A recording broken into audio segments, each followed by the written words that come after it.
Bienvenidos al Laboratorio de Conservación de Colecciones de la Licenciatura en Patrimonio Cultural de la Escuela de Arqueología de la Universidad Nacional de Catamarca. En esta primera clase vamos a hacer una revisión de algunos conceptos y definiciones que seguramente ya los han visto en otros espacios curriculares de la carrera, pero que son necesarios para que podamos avanzar con el contenido de las siguientes unidades del laboratorio. Primero vamos a hablar sobre la conservación, ¿sí? Hasta hace un poco más de unos 100 años, ¿sí? No se hablaba de conservación. Es más, la conservación de bienes culturales como disciplina o como campo de conocimiento es muy reciente, ¿sí? No podemos hablar de conservación sin vincularla a la restauración. Por más de que hoy los criterios que intervienen, que tratan de salvaguardar los bienes culturales, siempre se giran en torno a la conservación, y hoy en día la conservación incluye a la restauración, ¿sí? En sus inicios podemos decir este campo de conocimiento se vinculaba más a lo que es la restauración de bienes culturales. Luego de la posguerra, ¿sí?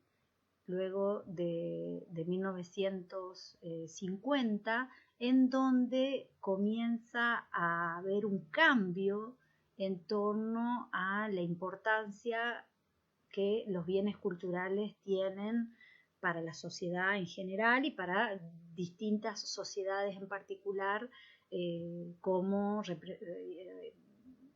aspectos de su cultura, reforzar identidades culturales, identidades nacionales, aspectos tradicionales y demás.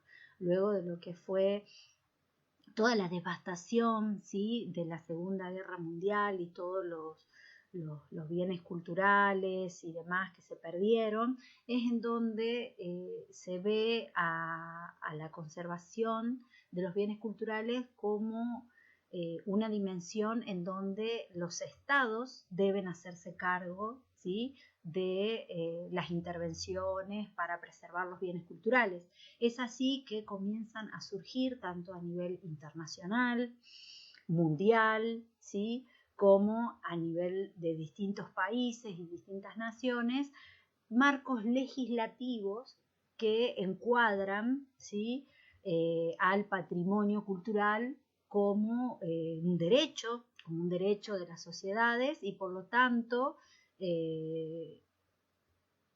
al Estado o a los Estados-nación como los principales responsables de la salvaguardia de estos bienes culturales.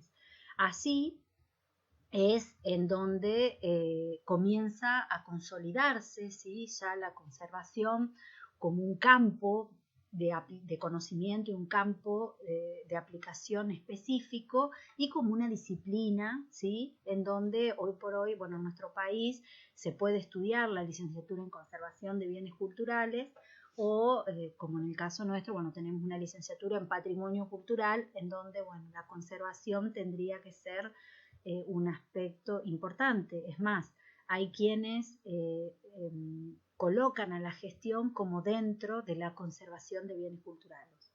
Así, el Estado, ¿sí?, al hacerse responsable de la conservación, debe intervenir con una estructura e instrumentos administrativos, ¿sí?, apropiados para que sirvan para recoger y transmitir esta herencia común, y la tecnología que va a permitir esa transmisión no es otra que la conservación y la restauración. ¿Qué es lo que quiero decir con esta frase? Que no solo el Estado se hace responsable con un marco legal y legislativo, sino que se tiene que hacer responsable formando a profesionales en estos campos, ¿sí?, abriendo espacios de formación, tanto formación formal, por así decirlo, en institutos superiores, de educación superior, técnicos, o a nivel de carreras de grado y de posgrado, las universidades, pero también, ¿sí?, con una estructura de gestión, ¿sí?, con áreas dentro de los ministerios de cultura, las secretarías de cultura, con áreas, subsecretarías, departamentos y demás, que estén abocados a la conservación del patrimonio cultural. Así, bajo este nuevo paraguas, ¿sí? Es donde comienzan a surgir el concepto de bienes culturales. ¿Sí? Estos bienes culturales son nuestras colecciones, es lo que nosotros identificamos como las colecciones. Esta nueva reordenación que les decía del marco jurídico a nivel mundial, pero también a nivel local, para la protección del patrimonio, fomenta naturalmente la aparición de un clima adecuado para el debate y la elaboración de nuevos conceptos teóricos sobre la conservación y la restauración. Surge así el ICOM, ¿sí? Como este Consejo Internacional de Museos, ¿sí? En cuyo consejo, ¿sí? Se van a elaborar todos los protocolos y las definiciones marco para poder trabajar en la conservación de bienes culturales. También surge el Instituto Internacional de Conservación en Londres y el Instituto Central de Restauro en Roma. De todas las propuestas teóricas elaboradas en estos primeros momentos posguerra, las más importantes fueron, por un lado, la Carta de Atenas, ¿sí? Que surge luego de la Primera Guerra Mundial, y la teoría del restauro del italiano Cesare Brandi, ¿sí? Ambas, tanto la Carta de Atenas como la teoría del restauro, se centraban sobre todo en obras de arte, pero sus definiciones y conceptos incluyen a todos los bienes culturales. La Carta de Atenas reúne una serie de principios encaminados a fijar criterios de intervención sobre las obras de arte inspirados en la teoría sobre la restauración formulada por Camilo Oito. Teoría denominada por la crítica actual como la restauración científica. ¿Qué es lo que se entiende por restauración científica? A la teoría que el monumento, como un documento de arte e historia, y puesto que los monumentos documentan la historia entera de la humanidad, deben ser consolidados antes que reparados. Eso dice, ¿sí? La restauración científica busca no renovar, ¿sí? Evitar agregar cosas, sino que más bien consolidar para que no avance el deterioro, ¿sí? Esta Carta de Atenas es la primera que rompe con los criterios de estilo, digamos, de lo que era la restauración clásica, ¿sí?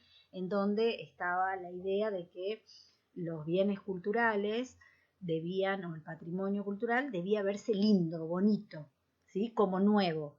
La idea de la restauración previo a la Carta de Atenas era la restauración como que lo devolvía a su estado inicial, ¿sí? Como que el bien o el objeto cultural fuera nuevo.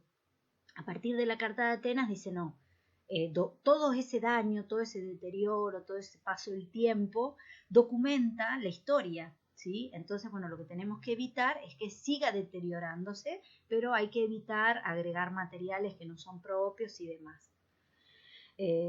Al concepto de restauración como de reintegración estilística sucede ahora la idea de la restauración entendida como conservación, es decir, tratamientos practicados sobre las obras deben perseguir, frenar el deterioro que éstas presentan, eliminando simplemente las causas que lo provocan, manteniéndole en el estado que han sido legadas por la propia historia. Por esta razón, restauración no significa rehacer, ya no se habla más de volver al estado original de la pieza, sino más bien a conservar, ¿sí? Ver qué es todo lo que la daña y tratar de prevenir que todos esos agentes no intervengan. Cesare Brandi, él va a hablar desde una postura que luego se la identifica como la restauración crítica o filológica.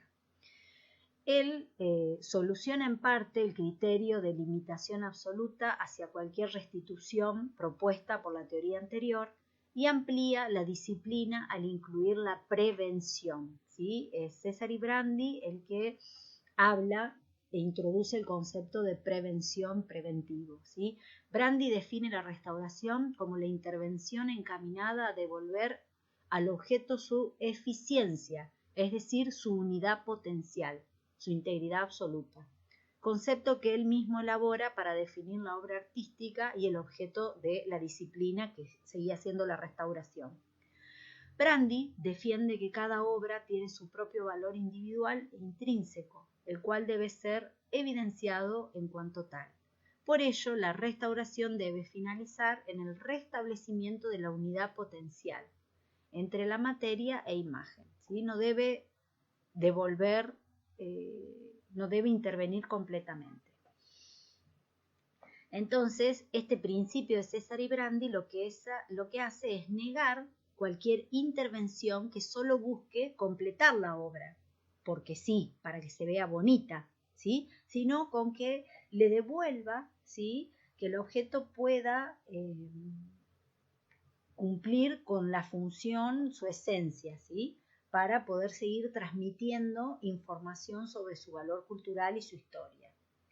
Si bien Brandi acepta la reintegración, supongamos un faltante de un objeto, de que se reintegre ese faltante, siempre dice que no hay que buscar una falsificación, ¿sí? Esa reintegración se tiene que notar a donde se ha hecho esa reintegración.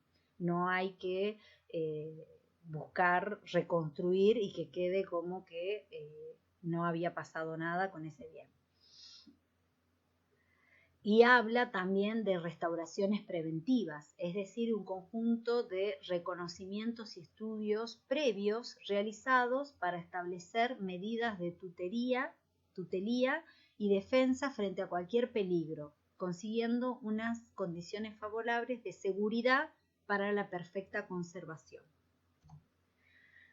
Así es como surge una nueva disciplina. De esta manera quedaron formulados doctrinalmente los fundamentos, ¿sí?, de lo que va a ser la conservación, ¿sí? En un primer momento se hablaba de restauración, pero luego, como yo les decía, ya a partir de podemos encontrar que algunos hablan de conservación y restauración, pero hoy prácticamente la disciplina es la conservación de bienes culturales, ¿sí? Y la restauración es una parte más dentro de la conservación. Esta nueva disciplina tiene un objetivo fundamental, que es asegurar la transmisión de los bienes culturales, haciendo del patrimonio algo accesible y útil. Posee también un principio básico, el del respeto a la integridad absoluta de los bienes, y disponía para conseguirlo de dos vías de actuación. Primero, la prevención del deterioro, que es la conservación preventiva, y cuando ya hay deterioro, la corrección del mismo, que estaríamos en instancia de la restauración. Nosotros en este laboratorio nos vamos a focalizar en la conservación preventiva. Hay, como yo les decía, estos conceptos de conservación, restauración y preservación, ¿sí? La conservación preventiva, que son los fundamentos doctrinales, ¿sí?, de esta nueva disciplina, ¿sí? Hay muchísimo debate teórico. Yo en el año pasado, en el taller metodológico, les comentaba a los estudiantes que cursaron que por mucho tiempo se creía que la conservación era simplemente una metodología, un procedimiento, eran procedimientos técnicos y que no tenía cuerpo teórico. Y realmente no hay una mentira más grande que esa, ¿sí? Podemos llenar bibliotecas y bibliotecas con debates sobre qué es la conservación, desde qué punto de vista, la intervención, la restauración, la preservación. Por eso aquí vamos a tratar de dar definiciones muy abiertas, pero para poder separar cada uno de estos términos. Restauración. Procede del latín resto, por lo que desde el punto de vista etimológico significa poner de pie lo que se había caído, es decir, volver a una situación anterior. En cualquiera de sus acepciones en otros idiomas, ¿sí? La restauración implica un proceso previo de deterioro y pérdida que hace necesaria una intervención material y directa sobre el bien. Este significado general de intervención directa sobre el objeto con fin de restituir su condición original es el que predomina en la mayoría de los diccionarios, léxicos y glosarios específicos relacionados a la disciplina, ¿sí? Las últimas definiciones de restauración que han sido elaboradas son en la Carta de la Conservación y del Restauro, en donde pasa a designar a restauración como todas las intervenciones que, sobre bases previas de investigación, estén dirigidas a restituir al objeto su integridad y cuando sea preciso el uso, ¿sí? Si el bien es solo para ser exhibido en un museo, no hay por qué realizar intervenciones para restituir el uso del bien, ¿sí? Si es necesario, es restituir la integridad, que se pueda observar de manera completa o casi completa el bien. Y luego en la Carta de Cracovia define la restauración como una intervención dirigida sobre un bien patrimonial cuyo objetivo es la conservación de su autenticidad y su apropiación por la comunidad. Como vemos, a medida que vamos avanzando en el tiempo, la restauración se vuelve algo con bases científicas, ¿sí? Cuando dice previa investigación, y que cada vez se vincula más a la conservación, o sea, evitar el deterioro más que a devolverlo a su origen o a su apariencia inicial. Luego tenemos el término de conservación, que proviene del latín conservare, es decir, mantener intacto sin dañar, cuidar la permanencia de una cosa, guardarla con cuidado para que subsista y sea duradera. Así pues, la conservación tiene por objeto garantizar la transmisión de un objeto en el mismo aspecto, forma y contenido en que éste ha llegado a nosotros, a través de actuaciones que eviten el deterioro de sus materiales y de su función. Se trata en definitiva de medidas para evitar la disminución cuantitativa y cualitativa de los elementos que lo hacen al bien cultural. No obstante, existen diferencias importantes. En unos casos ha servido para designar todo el género de medidas de prevención frente al deterioro, tanto las centradas en el entorno ambiental que rodea la obra, mientras que en otras ocasiones las dirigidas a su tratamiento, cuando se habla de conservación curativa, que cada vez se aproxima más a la restauración.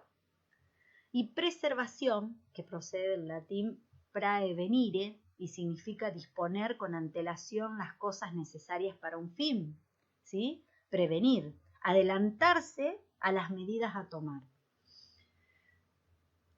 Es poner en cubierto anticipadamente una cosa de algún daño o peligro, proteger su integridad de antemano, ¿sí? Por lo que respecta al uso de este término del sector que nos ocupa, ¿sí? El de la conservación, ha sido cargado de contenido a partir de las medidas de las décadas de 1980, ¿sí? En donde se ve que la preservación comprende todas las actividades económicas y administrativas, incluida la gestión y la legislación, ¿sí? Que incluyen el depósito y la instalación de los materiales, la formación de personal, los planes de acción, los métodos y técnicas referentes a la preservación de los materiales, de archivos, biblioteca y a la información contenida en los mismos, ¿sí? Como yo les decía, hay quienes ven que la legislación, la formación de técnicos, los materiales, todo está dentro de lo que es la conservación. En esta misma línea se encuentran las definiciones aportadas recientemente por teóricos como Paul Conway y John Feder, quienes entienden a la preservación como el conjunto de actividades administrativas, reconocimiento, análisis y estudios previos, decisiones encaminadas a determinar y mantener las medidas necesarias para la perfecta conservación de los bienes culturales, consiguiendo de esta manera condiciones favorables de tutela, defensa y seguridad ante cualquier deterioro que ponga en peligro la materia o la función de la obra. Según el ICOM, ¿sí? El ICOM en 2008, ¿sí?, llega a acuerdos y define a la conservación como todas aquellas medidas o acciones que tienen como objetivo la salvaguarda del patrimonio cultural tangible, le llama aquí, sean los bienes culturales, asegurando su accesibilidad a generaciones presentes y futuras. La conservación comprende la conservación preventiva, la conservación curativa y la restauración. Todas estas medidas y acciones deberán respetar el significado y las propiedades físicas de un bien cultural en cuestión, dice el ICOM. También llega a un acuerdo en cuanto a lo que es la conservación preventiva y dice todas aquellas medidas y acciones que tengan como objetivo evitar o minimizar futuros deterioros o pérdidas, se realizan sobre el contexto o el área circundante al bien, sobre el ambiente o más frecuentemente en grupo de bienes sin tener en cuenta su edad o condición. Estas medidas y acciones son indirectas, o sea, no interfieren con los materiales y las estructuras de los bienes, no modifican su apariencia, son ambientales, ¿sí?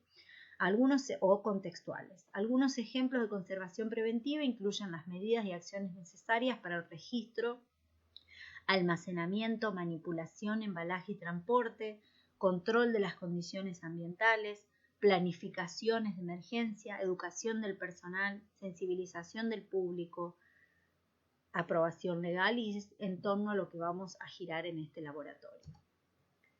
Luego, el ICOM también da su definición de la conservación curativa, que dice que son todas aquellas acciones aplicadas de manera directa sobre un bien o un grupo de bienes culturales que tengan como objetivo detener los procesos dañinos presentes o reforzar su estructura. Estas acciones solo se realizan cuando los bienes se encuentran en un estado de fragilidad notable, ¿sí?, como puede ser la consolidación de un bien, la desalinización, ¿sí?, de los bienes, la deshidratación, ¿sí? Son distintos tipos de intervenciones que evitan que el bien se siga deteriorando. Tenemos la restauración, ¿sí?, que ICOM también llega a un consenso en torno a su definición. Serían todas aquellas acciones aplicadas de manera directa a un bien individual y estable que tengan como objetivo facilitar su apreciación, comprensión y uso. Estas acciones solo se realizan cuando el bien ha perdido una parte de su significado o función a través de una alteración o un deterioro pasados. Se basan en el respeto del material original y en la mayoría de los casos estas acciones modifican el aspecto del bien. Algunas de las intervenciones de restauración incluyen los retoques, el ensamblado, la reintegración de lagunas y demás. Y para finalizar ya vamos a hablar de esto de las colecciones. El patrimonio cultural es el conjunto de bienes tangibles e intangibles que constituyen la herencia de un grupo humano que refuerzan emocionalmente su sentido de comunidad con una identidad propia y que son percibidos por otros como característicos. El patrimonio cultural, como producto de la creatividad humana, se hereda, se transmite, se modifica y optimiza de individuo a individuo y de generación en generación. O sea, el patrimonio va cambiando de generación en generación. Podemos decir entonces que una parte importante del patrimonio cultural son estos bienes tangibles, son los bienes culturales muebles, ¿sí? Y estos bienes culturales muebles son las colecciones, que tanto las instituciones patrimoniales como museos, instituciones educativas, universidades, centros de investigación, centros culturales y demás, tienen en su acervo para investigar, para preservar, para comunicar en el marco de las disciplinas específicas o temáticas generales, como puede ser el arte, la antropología, la historia, ciencia, tecnología, entre otras. Los bienes culturales son los productos materiales, ¿sí?, de una sociedad, de una cultura, que pueden ser trasladados, o sea que son movibles de un lugar a otro. Es decir, que todos los bienes materiales móviles, que son expresión o testimonio de la creación humana o de la evolución de la naturaleza, que tienen un valor disciplinar de alguna ciencia, o también puede tener un valor espiritual para la comunidad, como pueden ser pinturas, esculturas, libros, maquinarias, equipamiento de laboratorio, cartas, fotografías, etc. Y bueno, con esto llegaríamos al final de esta primera clase.